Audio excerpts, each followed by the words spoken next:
views and opinions expressed in this program are those of the participants and do not necessarily reflect the views of BronxNet or the program underwriters.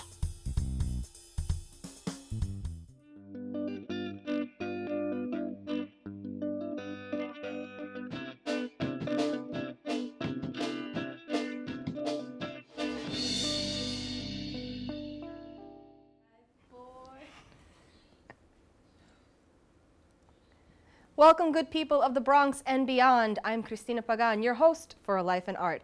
On this show, we'll bring you engaging and personal conversations with artists with whom you may not be familiar, people who have been working on their craft for at least a decade and are at a crossroads where passion meets necessity.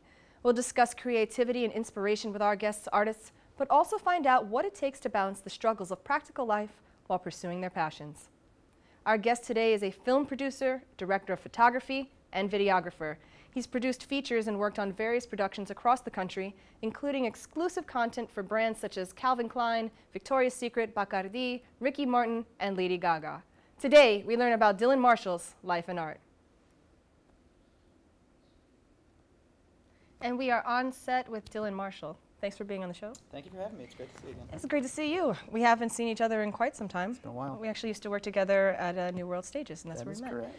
And so let's begin at the beginning. Where were you born? Where'd you come from? All right. I was born in Somers Point, New Jersey.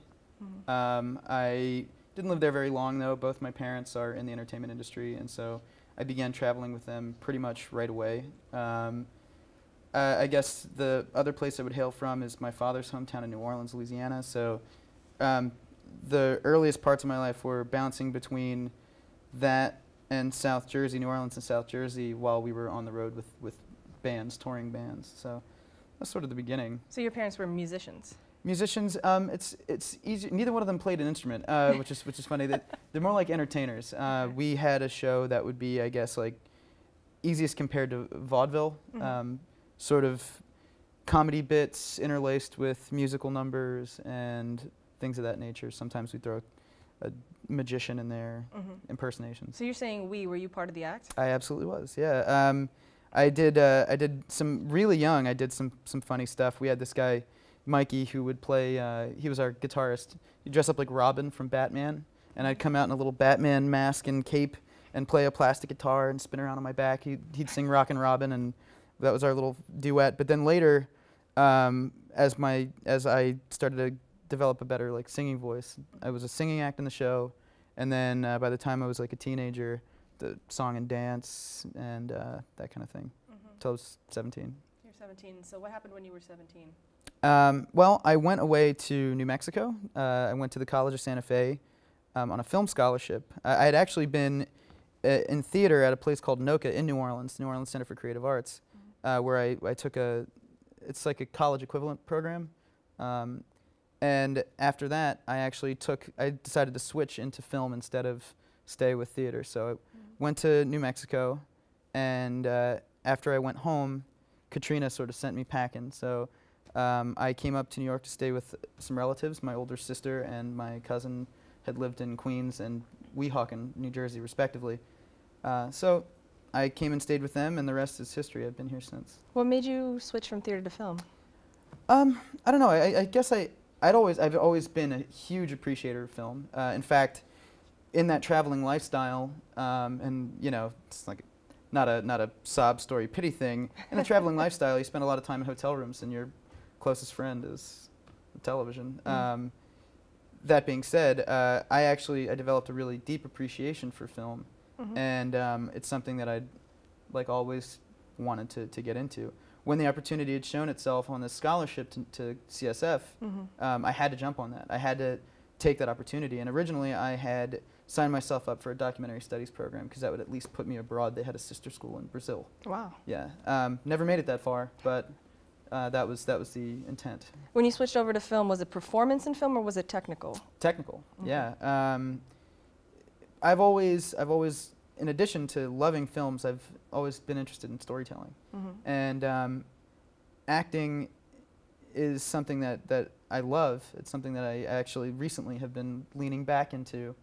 But I wanted to understand the other half, you know. and actually, as it turns out, it's the other 7/8. So. Right. Yeah. Because in film, like acting in film is mostly in the editing room.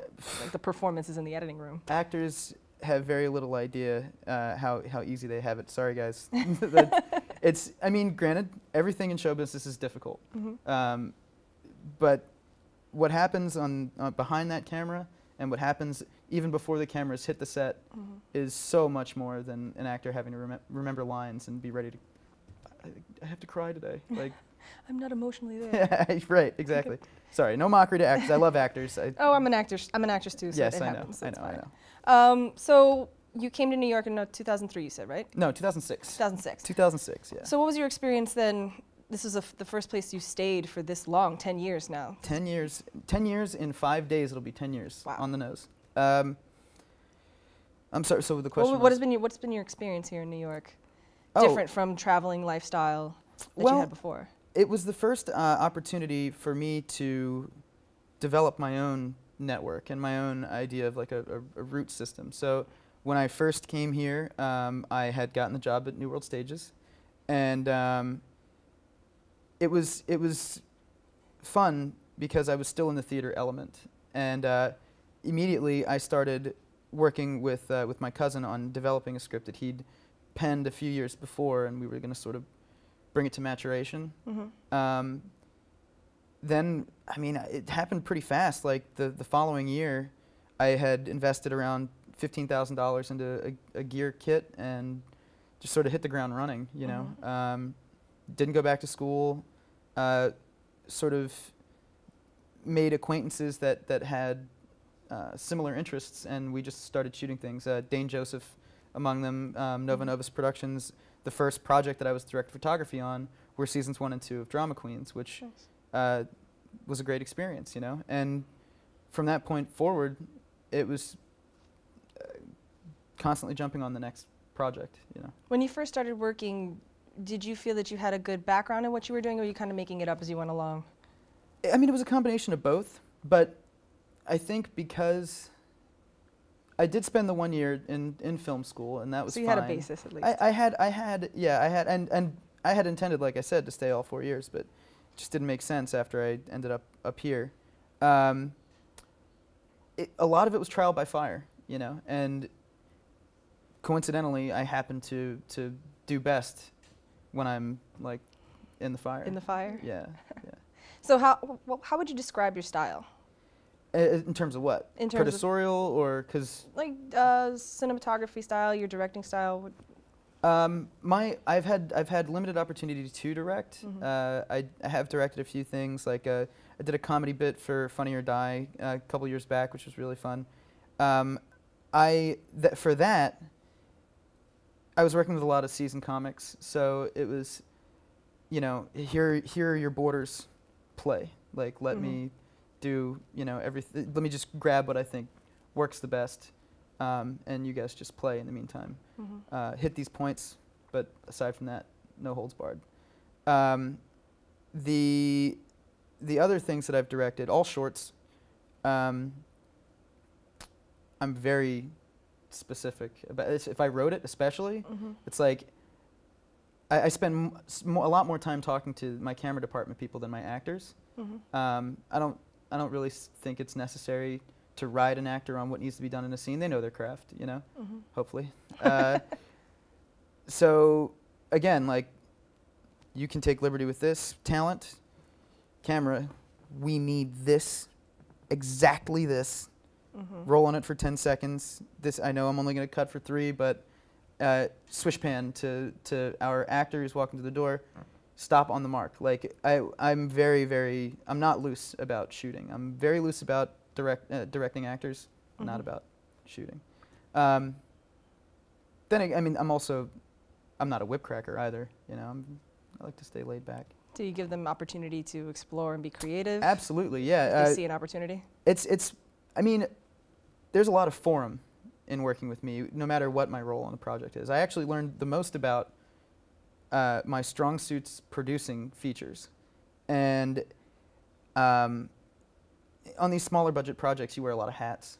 So I was often not just producing, but also like almost ADing, keeping us on schedule. And then there were a few very intimate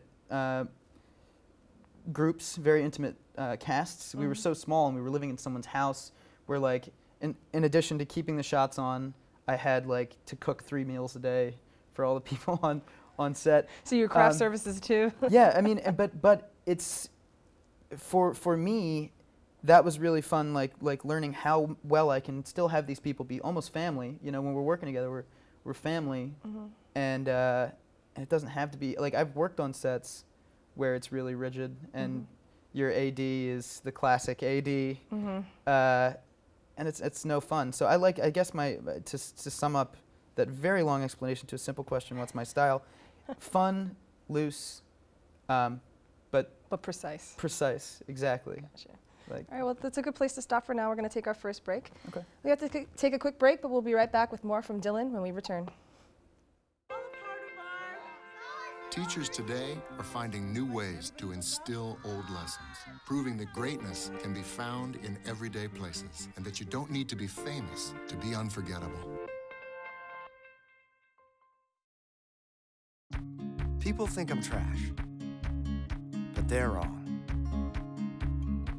Today I'm just an aluminum can, but one day I could be a stadium.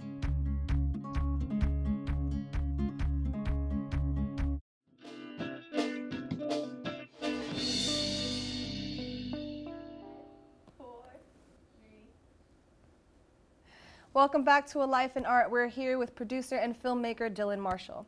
So we just left off with you talking about your style, fun, loose, but precise, and not cracking whips. So what was your very first project that you worked on? The very first? Actually, the first project that I worked on was out in New Mexico. There was a girl walking around campus with a clipboard, and she approached me. She's like, "Hey, would you like to be an extra on this thing?" And I was like, "Yeah, sure. What is it?" And it was this series called Into the West, which is a Spielberg miniseries. This was 2004 or 5. But I was like, "Yeah, absolutely." And I was like, "Oh, well, are you looking for people?" And she said, "Yeah, I need to fill 80 slots." And I was like, "How many do you have?" She's like, 15. I said, "Come with me." So this actually was my first, like, I took the reins and I brought this girl. I got a set of keys from an RA, and I brought her from dorm hall to dorm hall, getting her all the people that she needed. So when I arrived at set, she was like, "I've got a surprise for you." She knew that I was on the film, in the film program. "I got a surprise for you." I was like, "Okay, what's that?" She's like, "I have bumped you from being an extra." She's like, "Now you're actually going to be on the camera crew, like in an assisting capacity, like a PA." Right. But it was really cool, and it was my first taste of working on a real legitimate set. I mean, we shot at the Santa Fe Film Ranch, which is it's literally a ghost town erected in the middle of the desert, with the only running locomotive track. They've got like a steam-powered locomotive that runs on, I think it's like 200 yards of track out in the middle of the desert. Super cool. And I shot on that. I worked with the camera department on that. I didn't shoot on that. But I worked with the camera department on that for like 3 days. And yeah, I guess that was the first real experience I had on a set. Of all the things that you do the producing and the director of photography and all that, which is your favorite aspect? That is a really good question. I feel like I'm best suited either directing or producing, mainly because I've been doing this long enough, and with, I guess, the right people, I know how to liaise really well between departments. And I can have the behind-the-scenes conversations, not only with the technical people, but also the people that are funding, your EPs. I have never dealt with a studio head, unfortunately.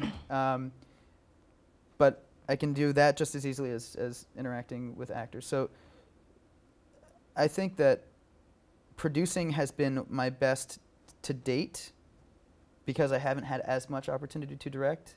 I would love to have a budget large enough to direct something like significant. I think I would do fine. Yeah. So, because you are kind of a smooth talker. Well, thank you. You speak so well, for a young man. So, what are you working on now?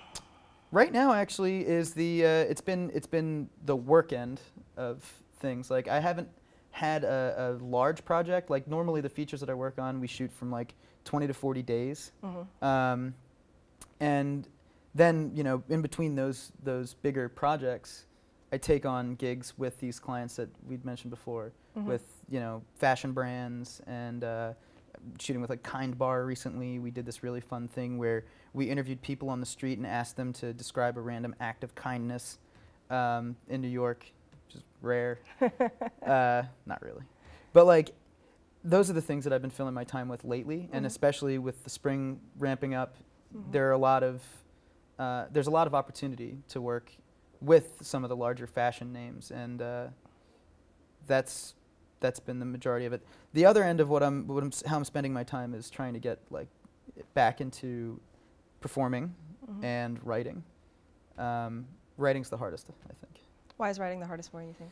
It requires so much discipline, and I have none of that. Squirrel, it's like the second I sit down and I start putting my head into a project, I can tap out a lot at first, and then it slows down, and the next day I'll do like a little bit more, then it fades off. And then once you stop looking at the screen or the page and you go do something else, and you're like, where was I going with this? Or yeah. I spend so much more time rereading the things that I've already written, and when you start getting into 15, 20, 40 pages, by the time you read the 40 pages, you're like, I don't know how much energy I have to put more into this. Yeah. What do I have left? Nothing. The funniest thing for me is actually like I still do a lot of handwriting. So I'll like have an idea. I'll wake up from a dream or something and just scribble, scratch. I'm like, 20 pages in. Then I sit down at the computer and I type it out. 4.5 pages. Like, great. Wow, that's productive. I've got a Doritos commercial. Maybe. Maybe. So that's actually an interesting aspect we talked about with one of our former guests, Daniel Armando, about the difference between working on something that you've written, your own personal story, and working on something that somebody else has written. Can you talk a little bit about what that means, what that feels like? What it feels like to work on your own material versus someone else's? I feel like once I have completed something, I get really excited about working on it. And if I can manage a budget and I can get into it, there's nothing really as fulfilling as bringing one of your own ideas from concept to completion. Helping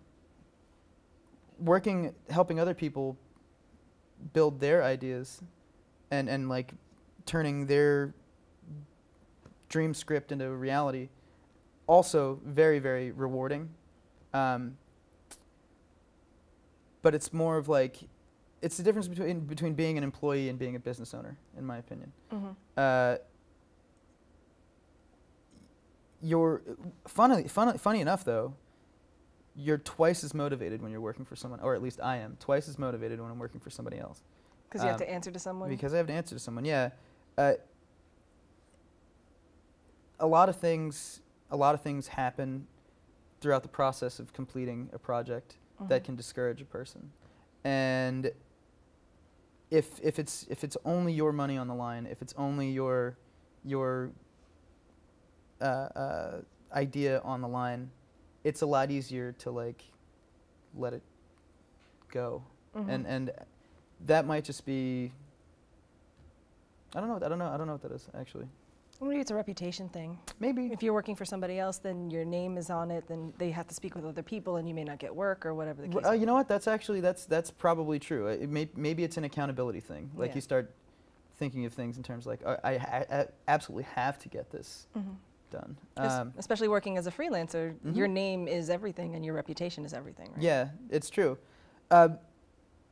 Lately, actually, I've been spending a lot of time writing short stories. And that's been really rewarding.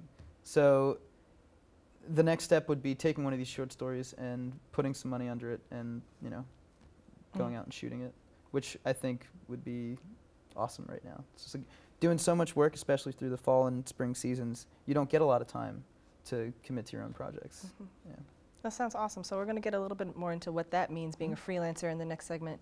Don't go anywhere. We'll be right back with more from Dylan right after this break.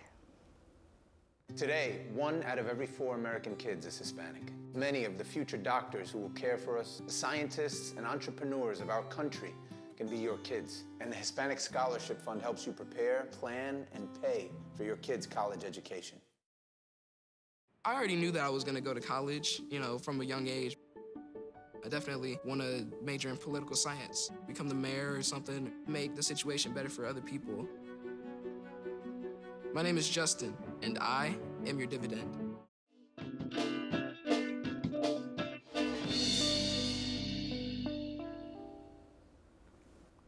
And we're back on A Life in Art with Dylan Marshall. So we left off with you talking a little bit about working on your own project versus working for somebody else and accountability. And so I think it's important people know that you are a freelance cinematographer, videographer, and all that. What does it mean to work freelance? For people who don't understand what that means. Okay. So, I mean, to freelance, you are a hired gun.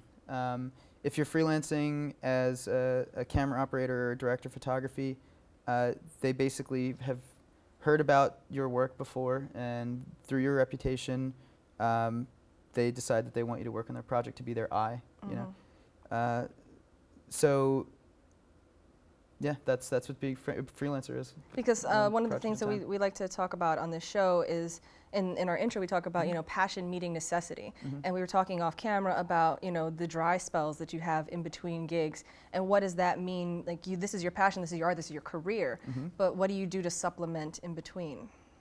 To supplement your income and things like that. I try really hard to only work in the film, television, and video field. So that might mean taking like smaller jobs when it's really slow. That might mean stepping out from behind the camera and assisting on a larger project. So, I mean, that's part of it. And it's interesting though, because after you freelance for a while, and I've been doing it for I guess about 6 years, you start to understand, like, you know the seasons after 2 or 3, and you can plan for when you're going to have a dry spell and just be like, okay, during this time, I know that I am going to reconnect with this camera crew and just have them put me on as whatever they need, for this 2 months or whatever. And hopefully by then you've got your fall or spring fashion week happening, and you start getting the bigger gigs rolling in. But there are a number of, there are a ton of things that people do to supplement their careers, especially here. For a good number of years, I was bartending in between video stuff, and I guess it just meant like. Well, can you talk about like you made a conscious decision to just do video? Yeah, and follow that. That's actually what I was getting. Yeah, trying to get into. I was trying to figure out how I could segue back into that thought. At some point, you do have to make a decision to only put time and effort into your career, into what you've decided is your career. And I'm having such a hard time grabbing words right now. Do you think it's like if you are really committed to something, you just need to take the leap and not be scared? Like, do you think that people are afraid of being a starving artist for however long it may be that they are, or was that something that concerned you at all? Being a starving artist? No. I don't think I've ever been concerned about being a starving artist. I think that you really have to push yourself, especially if you have nobody else to do it. You have to push yourself to take the next step in your career. And to a lot of people, taking the next step in your career means never taking a step back. Like you either stay at that plateau just long enough to inch ahead, and it's really, really small increments at a time, until finally you're always finding content that you like to work on. And that's the dream, really. Right. Is constantly having material that keeps you it keeps you supported, but at the same time that you really enjoy. And while there's nothing wrong with continuing to supplement your career in the service industry or whatever industry, it's not how you want to be spending your time. I think the easiest way for me to answer that then would be to say, like, you have to respect the way that you want to spend your time. And I feel like at this point, the only way I can do that is if I keep putting time into my career, into my creativity, or my reputation as a camera person, or what have you. So let's talk a little bit about creativity then. What inspires you? What makes you want to create something? I actually love seeing other people's work that I've worked with in the past, and like that, say we work together in a camera capacity, and now they've decided to really take reign and like produce their own thing. That inspires me. I feel like that's really cool. Like I reconnected with a friend who has been writing short stories, and he's actually an adjunct professor at Kansas University. So he sends me these short stories, and like I like to read, but in reading his material, I get so much more excited about the material, and then also creating my own. What actually causes me to put pen to paper? Dreams a lot of the time. I have a very active subconscious, and it takes me in some interesting directions. So like fleshing out an idea and then embellishing on an idea from a dream, I can get lost in like several hours of just putting material down. Yeah. So you were talking about that lack of discipline to actually finish writing those. What kind of discipline does it take, do you think? You've got to treat it like a job. You've got to treat it like you're getting paid by the hour to sit there and press into that computer or press into that notebook. I mean, 4 hours twice a day, you know, write for 4 hours, take a break, go back later, write for 4 hours. And that's something I have not mastered. You know, I can do that first 4 hours, and then I'll hit a wall, you know. But you have to treat it like any other job. Like you have a boss. Your boss. I demand that I give myself 8 hours of writing today. So. Where can people go to find more information about your work and maybe possibly contacting you? Yeah, you can find actually you can find me through. I've got several accounts. I've got Staff Me Up, and I've got my LinkedIn is actually pretty active. So if you wanted to reach out, it's linkedin.com/in/Dylan Marshall, no spaces. So. What do you think you're most proud of? I am most proud of my feature work. We had 2 features go to festival, and both of them got picked up. We had 2-year running contracts with Hulu and Amazon, which was very cool. That has been, and those contracts actually, they run through this year, so that has been really an accomplishment. What I would like to toot not long from now is having my own film on one of those platforms, and I think that it's fast approaching. That sounds fantastic. Well, then unfortunately we've run out of time. It's okay. Dang nabbit. Every time we get into a good place. Thanks to Dylan for joining us today, and I'd like to thank all of our viewers too for joining us. We want you to stay connected to us, so join us on social media. Visit us on Facebook and YouTube at A Life in Art, and Instagram and Twitter at A Life in Art TV. We'll be back with more stories from emerging artists when we return with A Life in Art.